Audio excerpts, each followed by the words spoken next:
Welcome to Season 3 of the Knack for Business podcast. Over 390 episodes strong, we're here to ignite your entrepreneurial spirit with fresh insights, networking gems, and creative strategies that elevate your game. From an audience perspective, how can you grow your business without burning out or doing everything yourself? And that's exactly what Jessica will talk about today, how smart outsourcing creates more time, peace of mind, and long-term profit. If you're feeling stretched too thin, this episode is your invitation to stop surviving and start scaling. Tune in and take in the first steps to getting your life back. Our guest today is Jessica Koch from Jessica Koch Consulting. She's a dynamic force where over 25 years she's helped businesses build authentic relationships that drive real results. With experience working alongside powerhouse sales teams like the one that landed contracts with the Pentagon, Jessica now teaches entrepreneurs and companies how to connect, communicate, and close more business through strategic networking, lead generation, and effective relationship management. Her passion lies in making business personal again, showing clients how to grow not just numbers, but lasting partnerships. Jessica, pleasure to see you again. What's your favorite quote or saying? Well, you know what? I've done large national government contracts, but I'm not sure the Pentagon specifically. I think we have an update in my bio that needs to go out. This is what happens when virtual assistants and AI helps. You could have said you had a five-sided room. I never said it was the U.S. government. Look at this five-sided building. I work there. I'm pretty sure there's a couple five-sided rooms we work with. But I have done a lot of work with the government throughout the country. I actually was asked to sit in on a think tank for some of our country's executive directors for county government heads and other things like that. I have done some big stuff, landed a contract with one of the largest power providers in the world. And one of my favorite quotes is by Jessica Koch. I am the Italian mother of 7. We have 9 children. One of the things I said often as they grow up, and I still say it now is later sooner. So do it now. So now is later sooner because, you want to clean your bedroom. Oh, I'll do it later, Mom. You do your homework. No, I'm going to do that later. Nope, now is later sooner. So do it now. I find that entrepreneurs fight being overwhelmed and worry about being out of control. And I find these two battle with each other. How do you help them outsource without them feeling their hands are on everything?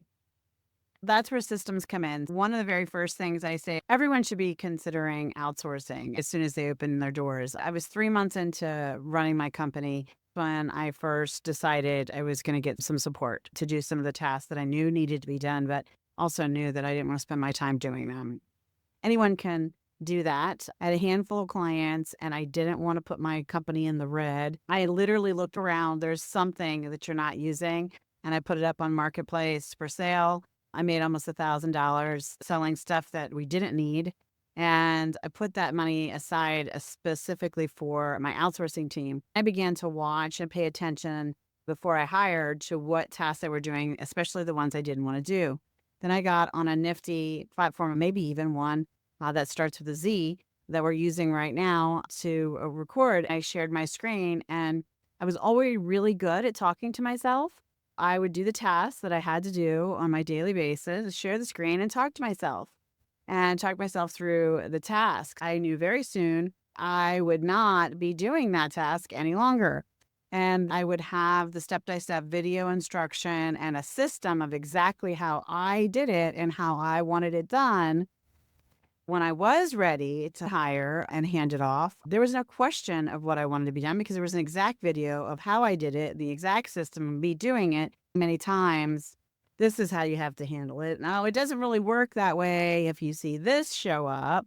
So all of those things began to be outlined. And I would task the VA to not just watch that video with me, then produce for me a checklist, a step-by-step of everything and the exceptions outlined and how to handle them. I would get on the same fancy technology and watch them do a handful of the same tasks so they could ask questions in live time, feel confidence in what they were doing and feel like they were doing it correctly, and giving them that empowerment of having the video, the directions they wrote out and reviewed, and that time with me of monitoring them doing the task gave everyone the confidence that it was being done correctly and that I could let go of whatever that task was. And for me, I was quite happy to let go of it. I know some people are very, but this is the thing that I do and I need to do it this way. And I don't think anyone else can do it. And I don't have those concerns. I just would like to spend my time kayaking and doing other things that are much more fun to me. Even if it's just playing Yahtzee with my kids. That's what I was up to. We hear a lot about AI and virtual assistants.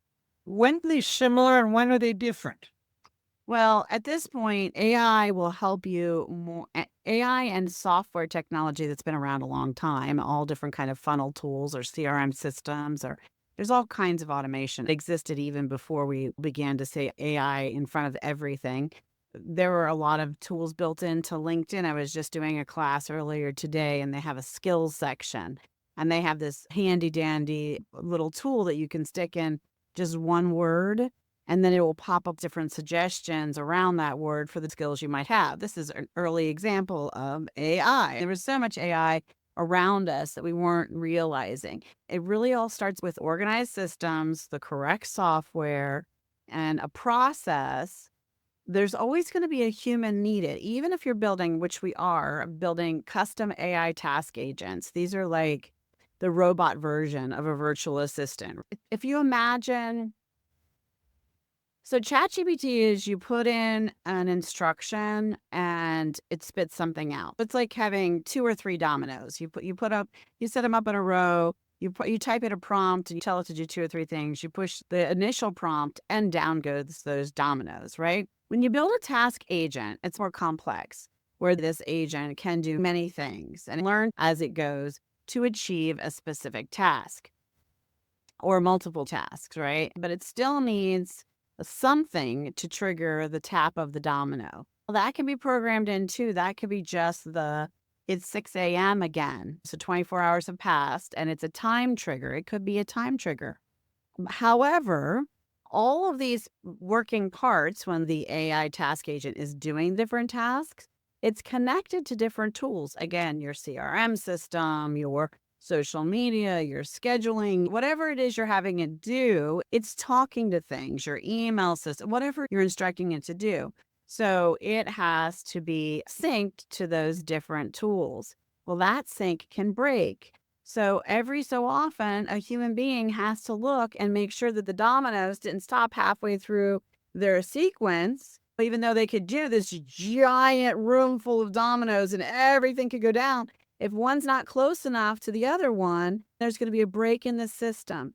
This can still happen with an AI task agent. So someone, a human being, has to go in and take a peek to make sure things are talking to each other. And it can be as simple as, oh, I stopped paying for my social media scheduler by accident because I got a new credit card because the one expired and I didn't realize the payment didn't go through. But guess what? When the payment didn't go through, it stopped being connected to the series and that tool.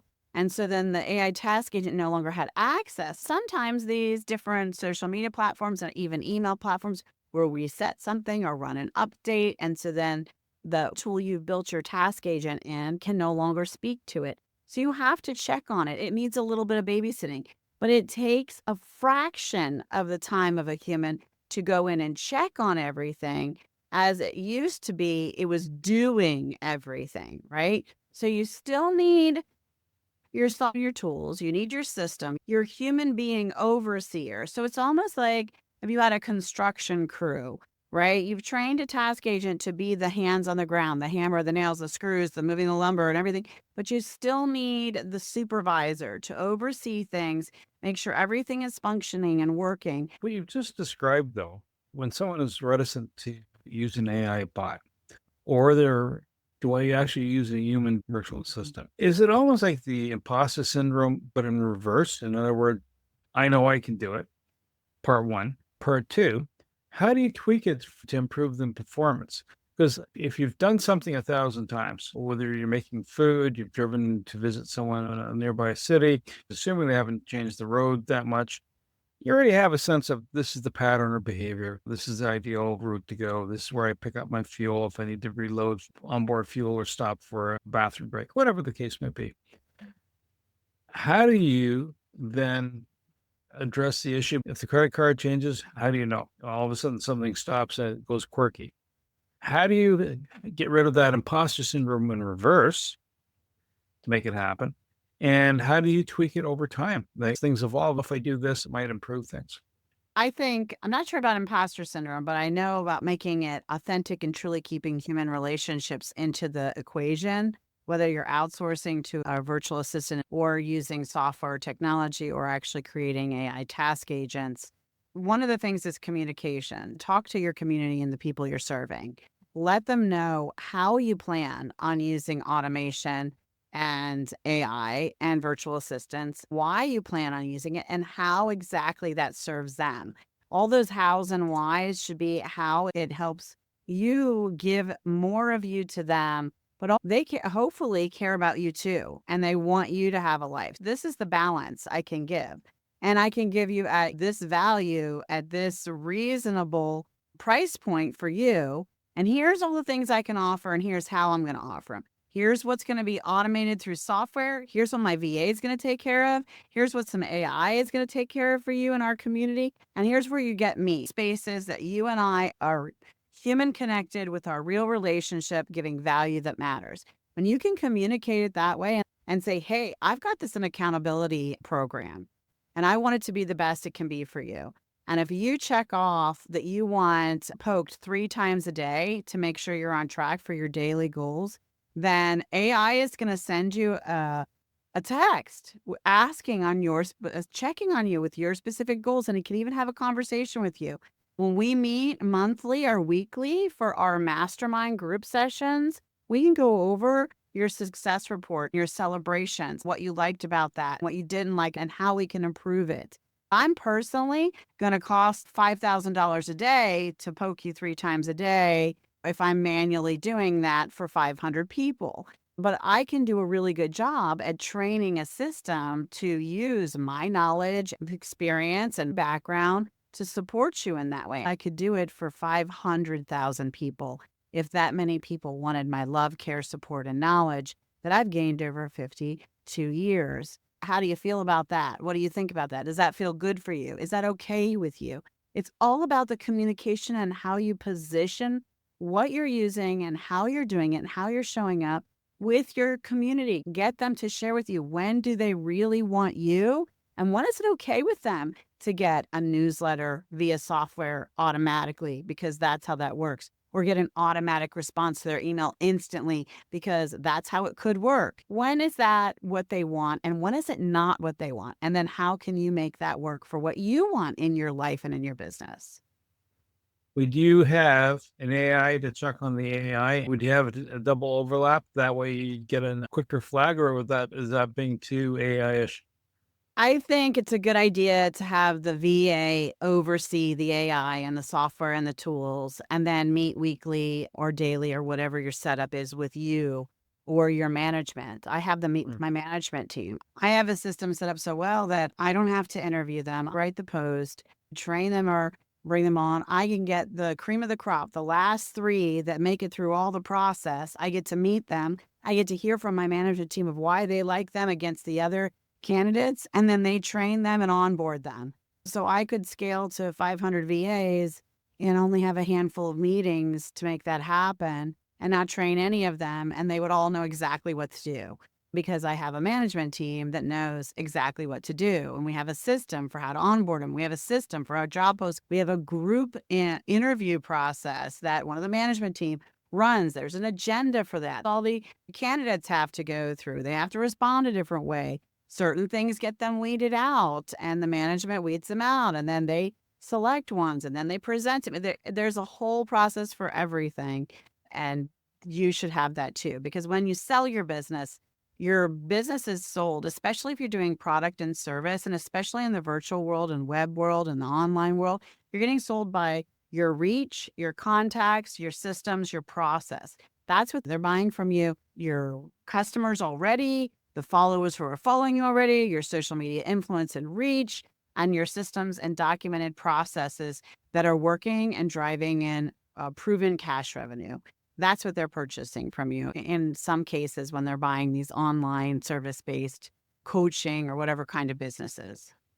I've tried VAs and it went badly due to a combination of time changes, where it's 3 a.m. for me when they're at my business, or language skills. Although there are people that say I more speak Wayne than English, but that's beside the point. I'm guessing that you are the glue to connect the owner operator to the VA so that stuff doesn't drop. Is that fair?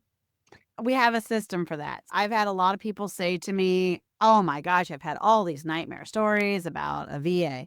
My belief is 6 or 7 out of 10, it's whoever's hiring's fault. There are probably some true horror stories out there. I've been doing this almost 10 years. I haven't seen any myself, not that I can speak of, because it's about communication, how you treat them, how they understand, how you teach, and how you have the patience of cultural differences. One of the most wonderful and brilliant things about many of the people I work with from many of these other countries is they have a work ethic like none I've seen. They want more than anything to please the person they're working with or for. And they will sometimes say yes when they aren't 100% sure. It's not because they're trying to be dishonest. It's because they very much want to please you to do the job, which is why building confidence and that process of training I shared with you is so vital. You show them, you have them decipher that with steps, you have them show you, you stay there with them, encouraging them, answering their questions in real time, going through those scenarios and situations as they click and control the mouse to do the different tasks. And then they have something called confidence. They are confident that they're getting it right for you. And then they are able to take initiative, because they won't take initiative or be forward thinking if they don't have confidence. It is our job as leaders and the leaders of our companies, when we bring people in, to build an environment and a structure and a community atmosphere in our company of confidence and support. Not only do my team know that they can come to me with anything, even if they've made a mistake, they also know that they can go to each other and get support from one another. I've built a culture and a community of support, a place where they never feel like they're alone. Our clients come in, they get assigned a lead person, and that lead person has a support team. They meet with our client weekly, and we have an agenda for that meeting. It can be as short as 15 minutes. If it's done and follows the agenda correctly, there's a lot of empowerment that you have to give the people that you're working with. And that's really important. One of the best compliments I ever got from a client was I went to the client and said, so-and-so, your team member, reached out to me because they think they made a mistake, and this is how we would like to address it or correct it or see what we can do to move forward to fix this. And she was so impressed that I had a team member that was comfortable enough to me to come to me and admit her mistake prior to the client ever catching it, and knowing the kind of relationship I must have built with that team member and that safety I gave them and made them feel. My team knows that we will lovingly relocate a client if we are not the right fit for them, but that I have their back. And they also know the systems and the processes cover their bum, right? We have systems that give status updates and good communication and more than one location are they posted in, and it's repetitive and tracked with software and put in multiple places and done in a systematic way, so that people feel cared for, but we are also caring for our team in that manner as well. That makes sense. Jessica, one thing from dealing with many entrepreneurs is a lot of them are addicted to dopamine. They're used to actually doing it rather than talking about it. And all of them will give you FaceTime that they want to invest all these hours in training, but they don't give them to you. How do you help the owner get to the stage where he surrenders enough when he's the problem? A lot of times I will join the team meetings to make sure that, because my team will come to me and tell me if they're having trouble completely understanding a project. And so I'll come in and get the clarification. And that, because of my sales and marketing background, 9 times out of 10, whatever task, because we're looking to do tasks that create revenue for them. I want you to have a high return on investment. So I suggest a lot of the tasks that I know are going to be the micro tasks behind the scenes that are going to drive revenue into their bank account. And in doing that, it means I typically know how the tasks should be done and how they should be on track with things. In the old days, I used to train personally, but a lot of our management trains personally those specific tasks. It isn't too much of an issue. It only runs to be an issue if it's a really specialty software that we still need to learn because they're using something different than what we've been exposed to, or if it's a special task and that person is having trouble communicating how and what to do. And then again, one of my management team or I will try to get the client to let us do the task in front of them or figure it out together so that we can pass on the directions appropriately. But it doesn't happen as often. I also ask the universe to send me a certain kind of customer, and we're very selective. We've never done a marketing campaign for our VA agency. It's all been, I spoke in the very beginning on a few platforms and then got the launch going. And then almost everything from there has been either speaking or direct introduction from a client or someone who knew me. So they've been pre-filtered by the universe, if you would, through brilliant, beautiful people, so that I only end up with brilliant, beautiful people as people I get to the honor of working together with to support them. So, Were you your first customer? oh yeah, of course I was. I was 3 months in. The true story is I was 3 months in. It was a Wednesday afternoon. We had just walked on the water. My husband had made dinner. We were sitting in the other room playing Yahtzee. And while I was playing Yahtzee, I was thinking, oh, I went to that virtual networking thing. I need to make sure I go pull all the stuff out of the chat, connect with everybody on LinkedIn, send them all a nice meeting you. And I was like, I want to be present and here right now. I got to hire someone to do all those things because I don't want to do those things. And so I did what I said. I immediately started looking for what we didn't need, put it up for sale, and hired my 3 people right away. I always hire in threes minimum. So I hired 3 people right away. What type of tech stack do you use to help keep everything together? So we use Trello to track projects and tasks for each individual client, the free version. And we use Clockify to track time. I use a technology called GoLance for where I find a lot of my people and how I pay. It also does time tracking and screenshot tracking of projects and tasks. We give Clockify reports to the clients, and that tracks everything by minute, and it gets a detailed of what tasks they're doing. And we started using AI right away, only with clients that wanted us to, but we used AI to find the right hashtags and to find a caption, to help with article outlines, and then tweak them with the client's personal words and work. We started using some of the technology for email sequences and for the first draft round, only when the client wanted us to, because it was very new technology when we first started doing it. But we've been at this a hot minute before it was trending. Is there a favorite industry you like working with, or a series of industries you like working with versus others? Yeah, I love working with business professional coaches that are writing books and creating online courses and speaking. That space in that world, because I have spoke so much and I've done so much of that myself. I have many contacts and leads and support, and I just understand that world really well. That gives me a lot of joy to help them succeed because so many of them are struggling. I think we have more speakers, authors, and coaches now than ever before. If there were a hockey stick chart, I'm pretty sure that's what it would look like, right?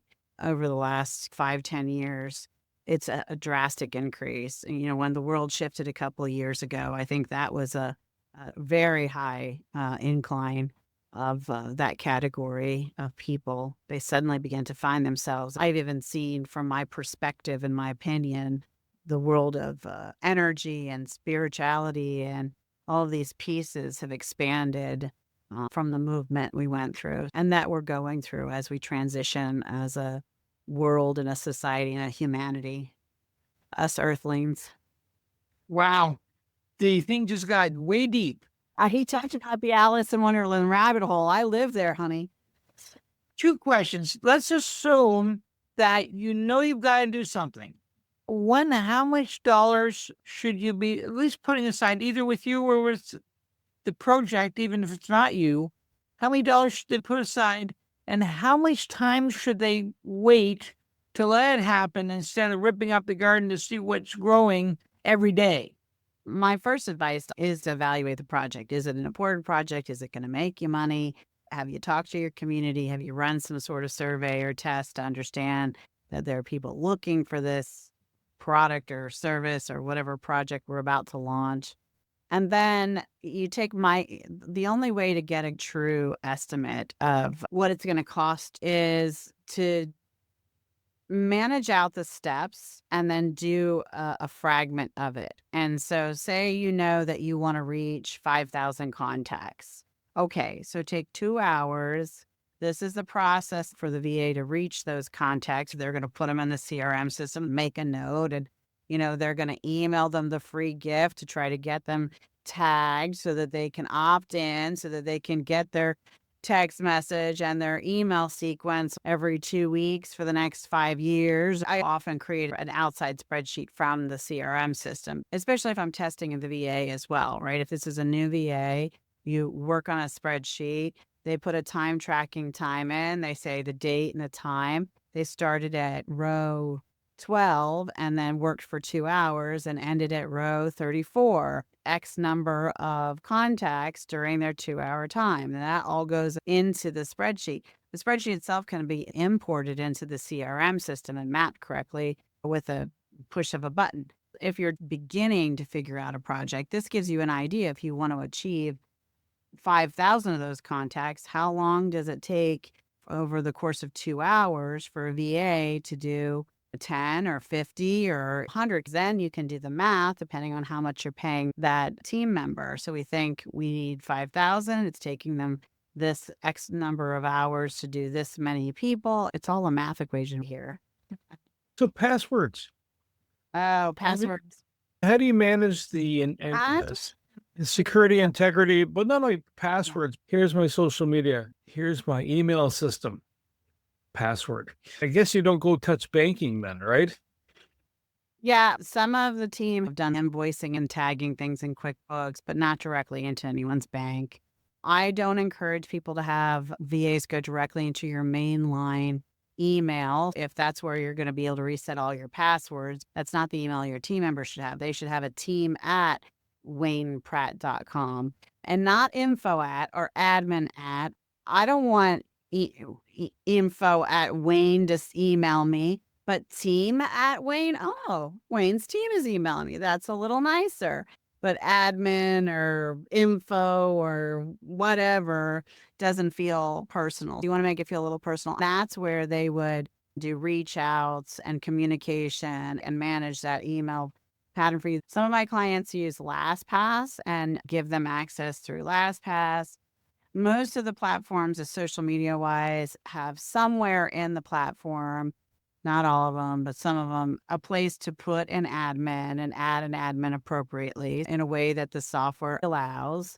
The same with CRM systems. There's a place to add a team, add a staff. Same with Canva, same with lots of places. The number one thing you need to do, because truthfully, you can have the best VA on the planet. If your VA's email or something gets hacked, then everyone's still hackable. The NSA has been hacked, so nobody's going to get away with hacking. Hack shouldn't be your concern. Recovery should be your concern. How are your systems and processes set up so you could easily recover from whatever it is that happened? A virus, a malware, wackadoodle, or even a platform that says, oh, you broke the rules. But I didn't break the rules, but they said you broke the rules, so now you're off the platform, and guess what? All that's gone.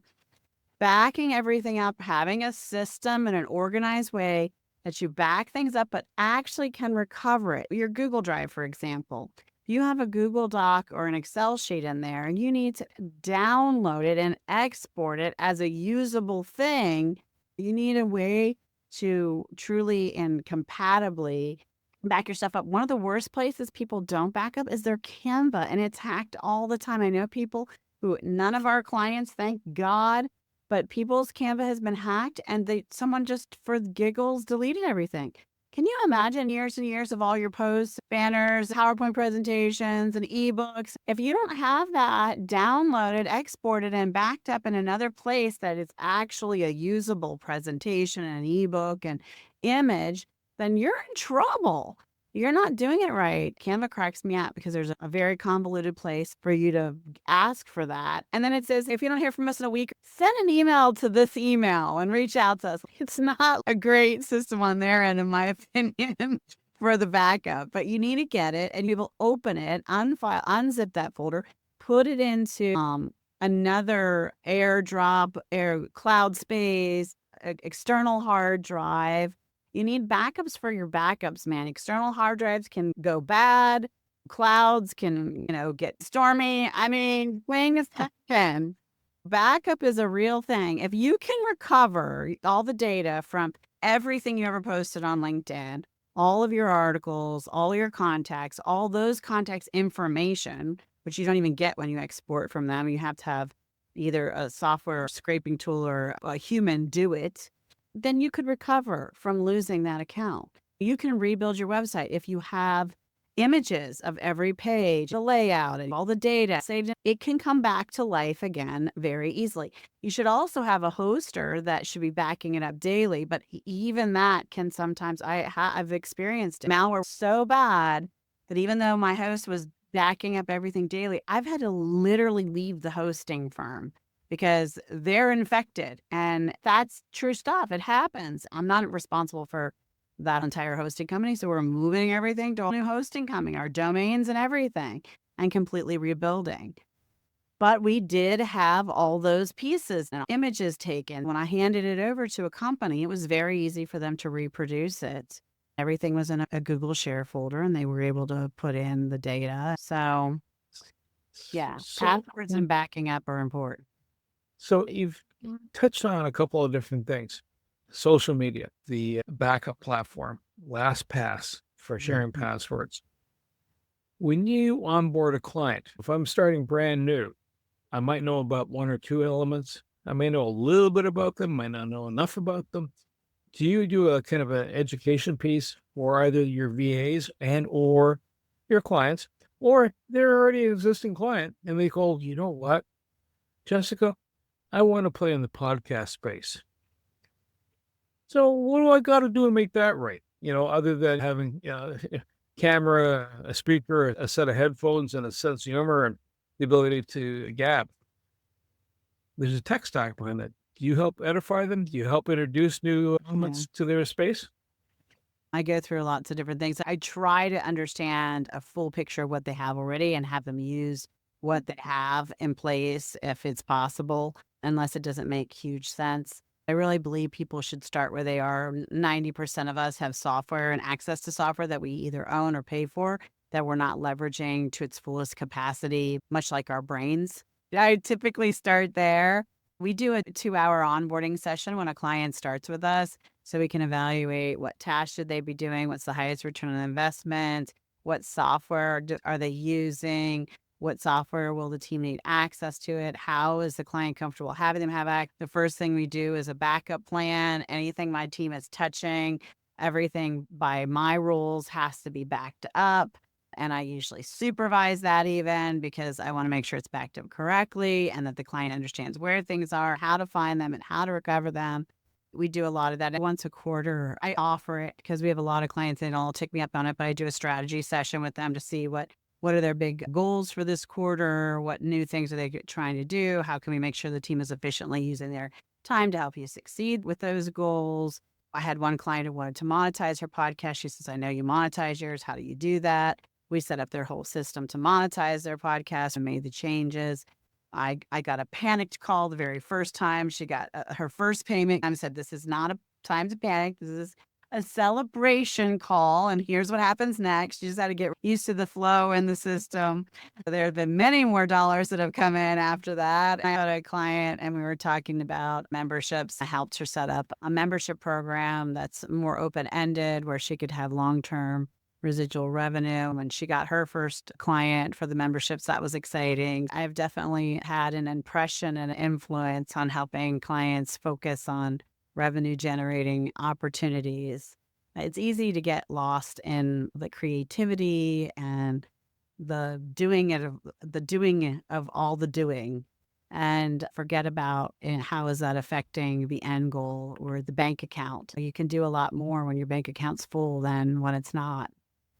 When you are working with your clients and your VAs, do you use formal code of conduct? Do you make sure that promises made are promises kept on both sides? I have a When I work with clients, I have a standard agreement. I mean, we have contracts. We're a real live grown up business. We use all of the legal stuff. So if that's what you mean, we have a process for all of that too. So at the end of the day, someone signs up. I've got an idea. I've got a business. I've got most of my paperwork all lined up. I have an email, probably a Gmail account or whatever. From that point to, hey, I'm up and running and I'm looking suave. How long does that take typically? Assuming the person has some tech skills, assuming the person has other skills, you don't have to teach them how to network. You mean working with us or as a business on their own? You know, like you take them from, yeah, you're here to you're now spectacular. Well, I think we go along with them on their journey for spectacular. If I'm consulting and their business coach, that's a different service than if we're providing the VA team, and they're getting a lot of me. That's part of that, but it's a bit of a different service if I'm going to take Okay. them through their journey of their entire, you really be involved in their business plan. We just try to be the hands that do their vision in the background with the VA services. But there have been times that I've done more than that as a consultant. If I'm taking you through that journey, I mean, that can take anywhere from 3 months to a year. It depends on where people are, what they're trying to achieve, what their personal goals are, what do they have in place already? Do they have clients? I'll give some free advice and resources to someone who doesn't have clients because they're not ready to pay someone yet. They need to get to a certain point in their goals. At least that's how I ran things. I ran things within the means of what my company could provide and didn't extend that.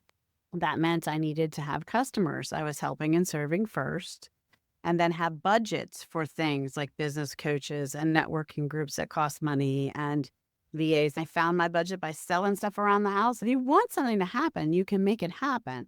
But I believe in having a budget first.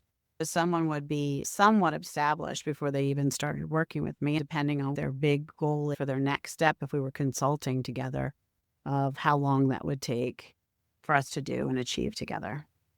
So at the end of the day, because we're coming to the closure here, what would be the telltale signs for someone to go, I'm experiencing the following things, and I have to get a VA or AI bot or reach out to Jessica to help me line up that VA, my bot, and maximize what I got? What are the first telltale signs? I think if they're at a point where they have a few clients, they're making their expenses, and they're beginning to have at least a bit of a cushion they could invest because they're ready to scale. You can only do so much yourself, really, even with your automations. I mean, most of my automations and my software, I understand it enough at a high level, but the team does all the work for it and they set it all up. I have a people who learn all of that and know that. I couldn't be the business owner I am if I had to learn every software that I own and pay for and leverage for automation. There really needs to be a point where you say, okay, I'm gone as far as I can with the hours in the day. Now I need to take a little bit of these resources and set it aside and designate it so that I can scale. And the only way to scale is with some help. Even if you use an AI task agent, you're still going to need a small sprinkle of a human being, even if it's only 20 hours a month or something. It doesn't have to be a lot.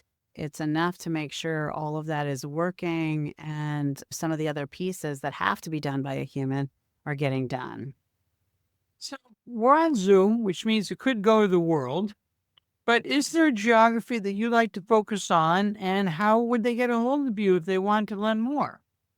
LinkedIn is a great place to find me. My LinkedIn, I'm pretty easy to find on LinkedIn. And the United States, Canada, much of Europe, really English speaking countries. I have clients all over and work with teammates all over the world. So if they're awake and I'm awake and we both speak English, and they have a credit card that pays in US currency and possibly Bitcoin, I might be open for that. So, we're pretty good. I want to say thank you to Jessica, my co-host Wayne, and you, the Knack for Business listeners. At a certain point in time, and have that dawning realization that, yeah, you can do a lot of things. You're not going to be an expert in all things. And sometimes you have to tap into those resources. Even when you are the expert, if you're going to scale, you need that expertise for support. And Jessica learned the value of delegation, both being a mom, managing a sales career, raising her kid. And there's only so much time in the day. You need to keep balance and reach out to Jessica, and she'll help you get there. To reach the podcast hosts, email them at info@creativeinsight.com or by the website creativeinsight.com, spelled KREATINIGHT.com. To reach Wayne at his email, waynemotivateu.ca, that is MOTIVE, the numeral 8 and the letter U.ca, or his website, motivateu.ca. If you would like to be a guest on this podcast and share your knowledge, let us know. We would also appreciate your feedback on the content or format. Check the show notes for more details. For these podcasts, we like to acknowledge the support and thanks to the following people. Carl Richards from Podcast Solutions Made Simple, a renowned podcast expert. Fred Crouch, who is the Property Wizard podcaster, where Bernie is a co-host. Jovan Strika from Hive, a co-working space that is more than just a space. Then Melanie Weber, Bernie's invaluable business partner, and Wayne Pratt from Motivate You Inc., who serves as both a coach and co-host of these podcasts. Disclaimer: please note that the Knack for Business podcast episodes are meant solely for educational and general informational purposes. The information and opinions contained within are not intended to be professional advice on any subject matter. The thoughts, views, and opinions expressed by the participants are their own personal beliefs and do not represent the views of the podcast hosts or any affiliated organizations. It is important to note that this podcast is not a replacement for consulting with certified experts in your area who possess knowledge of your unique situation. The hosts of the podcast, along with any participants or affiliated groups, do not take responsibility for any actions taken or not taken based on the information presented in this episode. It is highly recommended that individuals seek guidance from their own personal advisors in fields such as accounting, law, or other pertinent areas prior to undertaking any actions or making decisions that may impact their financial, legal, or other aspects of life.